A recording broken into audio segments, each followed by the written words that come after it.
Hello everyone, welcome back to another episode of Webtech Tutorial.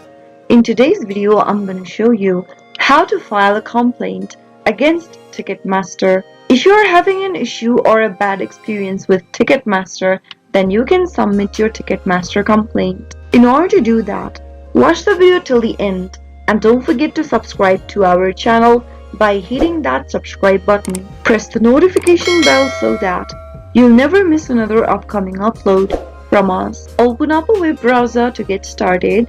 In the web address bar, type in complaint.biz and press enter. Click on File Your Complaint button from the official web page, and under About Which Company Do You Have a Complaint, type in Ticketmaster. Now click the Next button and fill in the form displayed right beneath. Enter the title of your complaint and then enter the location where it happened if you wish to. Under Describe Your Complaint, write down whatever complaint you have about the platform or its services. For a proof, if you've got a photo or a document, you can click on the Upload button and add it on. After you are done with everything, click the Next button to file a complaint against Ticketmaster. That is how it can be done. I hope the tutorial was helpful to you. If it was, go ahead and give us a thumbs up. I'll be back soon with more videos like this. Thank you for watching.